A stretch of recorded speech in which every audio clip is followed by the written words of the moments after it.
Hi, I'm Jenny Fish from One Big Happy Yarn Company, and welcome to our knitted nesting baskets knit along.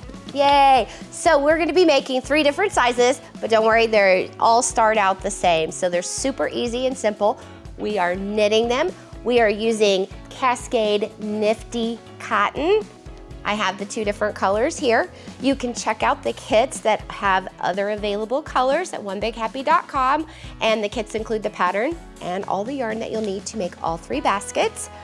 This project, the yarn is held double-stranded, which means you will hold 2 strands of yarn at the same time. We are starting out using double-pointed needles. We start out at the center of the bottom of the basket and work our way out. So we will start off using these double pointed needles. There's points on both ends. As the basket grows, then we can switch over to circular needles. We're using a US size 9.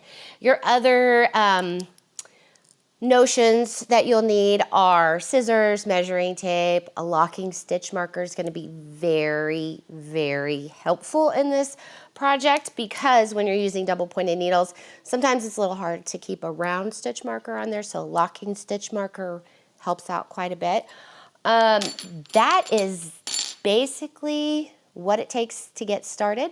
Now, that's all the supplies that you need. Let's get started and talk about the baskets. There's 3 different sizes, and they're called nesting baskets because they fit inside of each other. So when they're empty, you have a large, then there's the medium, it sits right inside there, and then the small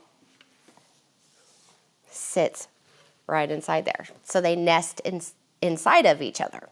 That's what nesting baskets are. Are you ready to cast these on? Let's get started.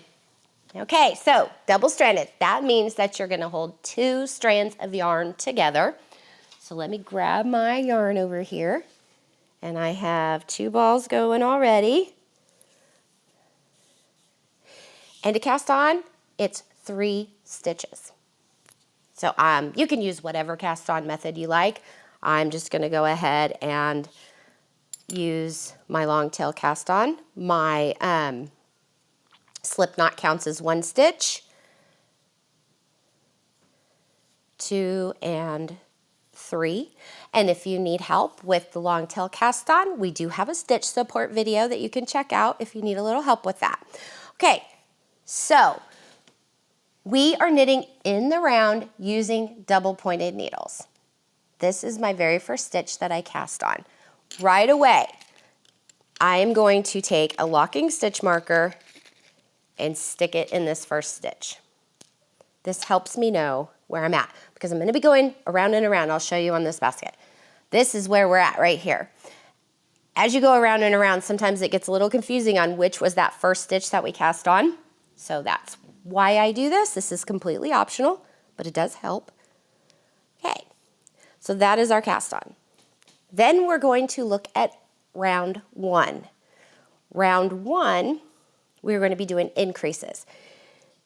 Now, when you're knitting in the round, you're going like in a spiral.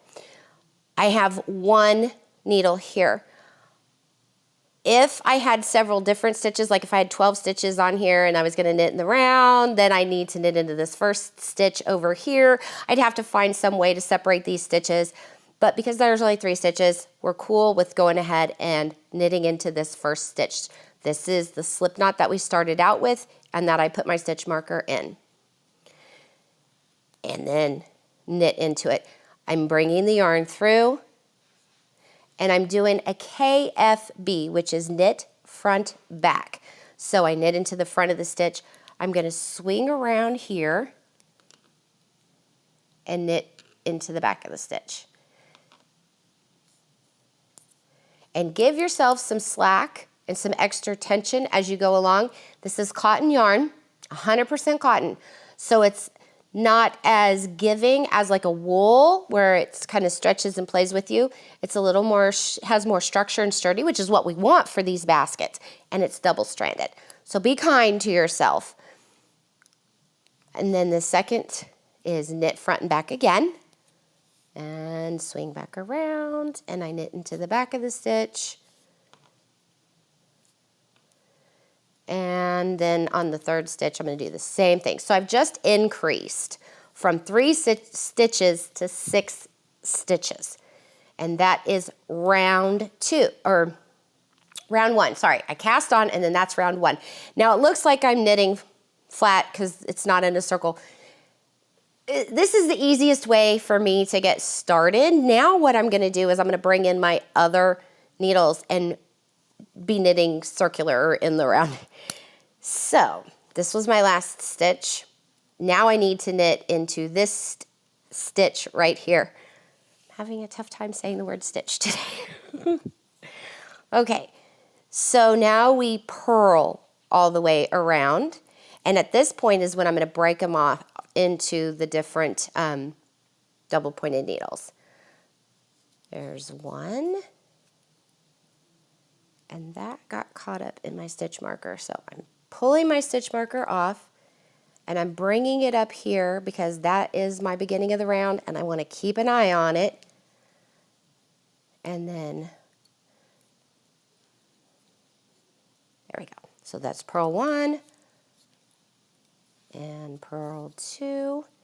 Now I'm going to let this needle dangle and I'm going to pick up another one of my double pointed needles and purl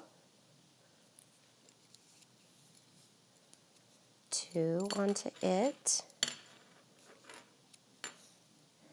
and then yarn control. There it goes. It slipped underneath that other needle. Okay, then pick up another double pointed needle and purl into that.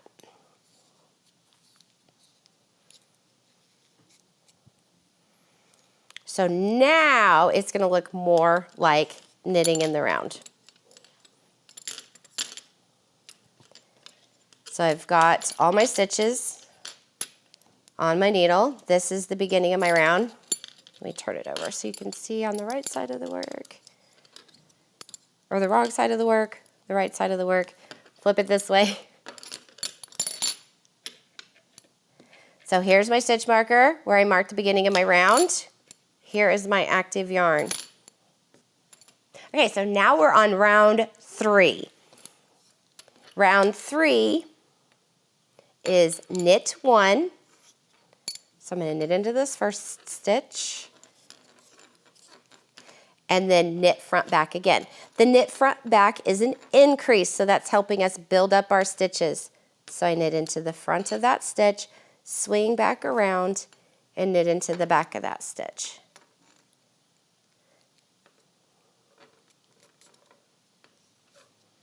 There we go. Then I'm going to let that needle hang out, go to the next needle, knit 1, then knit into the front, and swing around to knit into the back, and then again, knit 1, and then knit front and back. Okay, so I'm going to stretch out my needles and take a look at what I've got here. So for round 4, we just go ahead and purl all the way around. The reason why I chose to have just a simple purl round and then an increase round is because I liked that garter stitch look for the base. This is really a textural project for me. I went after the garter ridges for the texture look, and then the bamboo stitch, which is what's done up the side of the basket, gives it just a little bit more texture. So I'm going to purl all the way around. Then on the next round, I'll work in some more increases, and you can follow your pattern. It'll give you the instructions of how to work the increases. You're going to continue working 1 round of increases, 1 round of purls, until you get to the size of the basket that you're wanting to make. And it will look something like this when it's all ready. So join me in the next episode where we go from the double pointed needles to a circular needle and we work the sides of our basket all the way up. You can check out our kit at onebighappy.com where we have the pattern and all the yarn that you'll need for all 3 baskets. Happy knitting!